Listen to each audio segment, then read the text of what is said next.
ಒಪ್ಪದಿಂದ ಸಪ್ಪಳ ಆಗದಂತೆ ಹೆಜ್ಜೆ ನಿಟ್ಟು ಭಯಭಕ್ತಿಯಿಂದ ಶಿರವಾಗಿ ವಿಚಾರಿಸುವ ಬಾಲಕ ನೀನು ದಾರು, ನಿನ್ನ ನಾಮವೇನು ಚೆನ್ನಾಗಿ ಸಾರು. ನಮನಾಮ ಸಾರಥಿ ಸಾರಥಿ ಎನ್ನುವರು ತಾವುದಾರ ತಾಯಿ ನಿಮ್ ತೆರಿಗೆ ತಟ್ಟಿಂದು ಕುಲಾಯಿ. ಅಪ್ಪ ಸಾರಥಿ ತಾಯಿ ನಾನು ದಾರಂದ್ರೆ ವಜ್ರ ವೈಟೂರ್ಯ ಗೋಮಾದಿಕ ನವರತ್ನಗಳಿಂದ ಕಪ್ಪಲು ಅಲಂಕಾರಗಳಿಂದ ಕಂಗಳಿಸುವ ಅಮರಾವತಿ ಪಟ್ಟ. ಈ ಪಟ್ಟಣಕ್ಕೆ ದೊರೆಯಾದ ದೇವೇಂದ್ರನ ಭೂಫಲನ ಮಾನಸಿಕ ಪುತ್ರಿ, ಸಿಕ್ಕ ಲೋಕ ರಂಭಾಸುರನ ಸತಿ ಸಾವಿತ್ರಿ, ದಕ್ಷಿಣ ಪುತ್ರಿಯಾದ ಮಹೇಶಿ ಎಂದು ತಿಳಿಯಪ್ಪ ಬಾಲ ಕನ್ಯಾಗುಣಶೀಲ. ಮಹೇಶಿದೇವಿ ಆದ್ರೆ ಸೈಜಾಯ್ತು, ಮುಖಂಡ ಮಂದಿ ಆನಂದ ಆಗಿ ತೋರಿತು. ನಿಲ್ಲಿರುವ ರಾಜಮಂದಿರ ಬಿಟ್ಟು ನ್ಯಾಗಿರುವ ಸುಂದರ ಸಭಾಮಂದಿರಕ್ಕೆ ಬಂದ ಕಾರಿನ ತಾಯಿ ಪುಂಡದೇವಿ. ಅಪ್ಪ ಸಾರಥಿ ನಮ್ಮ ಮೇಲೆ ಮಂದಿರವನ್ನು ಬಿಟ್ಟು ಈ ಸಭಾಸ್ಥಾನಕ್ಕೆ ಬಂದ ಕಾರಣವೆಂದರೆ ನನ್ನ ಪತಿಯಾದ ರಂಭಾಸುರನು ಕಾರಲ್ಲಿ ಕೊಟ್ಟು ಕಳಿಸಿದ ಕಾರಣವೇನು ಕಾಂತ? ಬರಣವಾಯ್ತು ಕಾಂತ ಎಂದು ನನ್ನ ಮನೆ ಅಪ್ಪ ಸಾರಥಿ ಎನ್ನ ಪ್ರಾಣನಾಥನು ದಾವಲಿ ಇರುವನು, ತೋರಿಸುವಂತವನಾಗು. ಅಲ್ಲೇ ಇದ್ರು ನೋಡ್ಕೋರಿ, ಅದು ಮಾತಾಡ್ಕೋರಿ.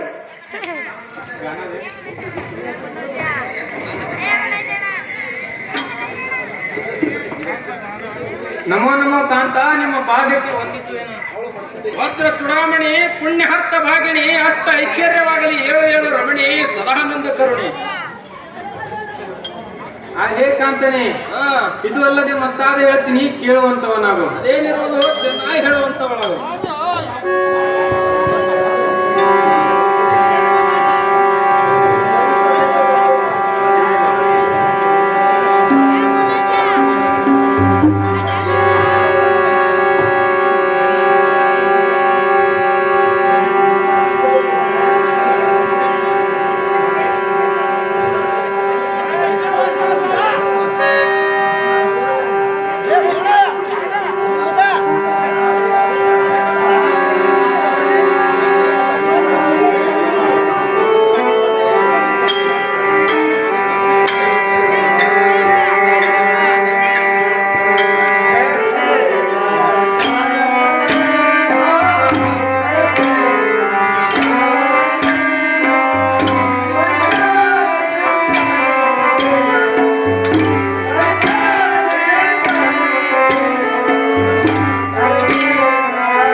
ಎನ್ನ ವಾರಿಗೆ ಗೆಳತಿ ಎರಡನ್ನೇ ಸರಸ ಆಟಗಳನ್ನು ಆಡುತ್ತಾ ಆನಂದದಿಂದ ಇರುವ ವೇಳೆಯಲ್ಲಿ ಚಾರಲ್ಲಿ ಕೊಟ್ಟು ಕಳಿಸುವ ಕಾರಣವೇನು ಕಾಂತ ಸದ್ಗುಣವಂತ.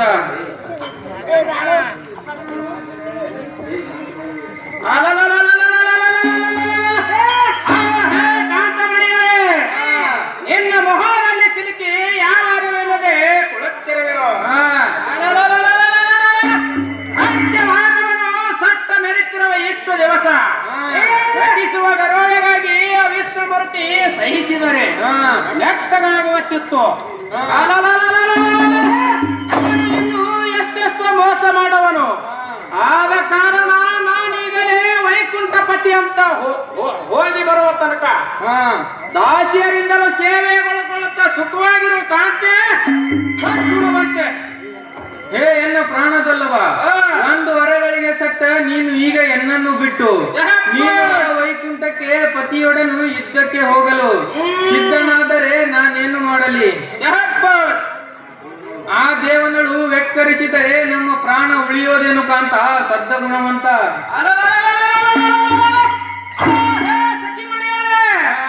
ಮತಿವಂತರೆಂದು ನಾನು ನಿನ್ನನ್ನು ಕರೆಸಿದರೆ ಆಲೋಚನೆ ಅನುಕೂಲಿಸನೆ ಆ ಮೂರ್ಖ ವಿಷ್ಣುವಿನನ್ನು ಹೊಗಳುತ್ತಿರುವೆಯಲ್ಲ.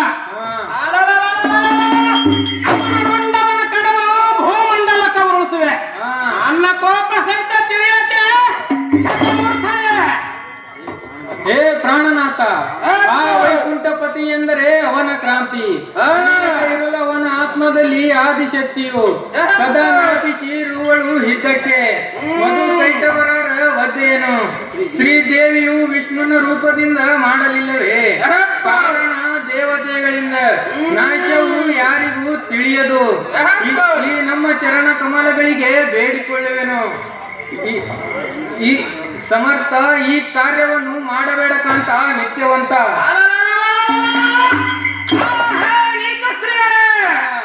ನಿಮ್ಮ ನೀತಿಯ ರೀತಿಯು ಆಂಧ್ರಜನ ಹಸು ನೀಗಿದಾಗದೆ ಹೋಗಿರುವರು. ಈಗ ನಿನಗೆ ತಿಳಿದ ನೀತಿಯು ಸರ್ವತ ನೀನು ನಾನಾದರು ಎನ್ನ ಮಾತು ಕೇಳವನ ಕಾಲನೆ.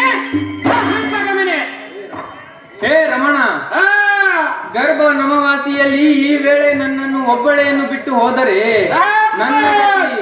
ಹೇ ಪ್ರಾಣನಾಥ, ತಿಳಿದು ನೋಡು, ಕರುಣೆಯಿಂದ ಪುತ್ರನು ಜನಿಸಿದರೆ ಆನಂದದಿಂದ ಕಾಲ ಕಳೆಯುವೆನು. ವಿಷ್ಣುವಿನ ಆಹುತಿ ಒಳಿತು ಕಾಂತ ತಿಳಿ ಮುದ್ದಿನ ಸಿದ್ಧಾಂತ.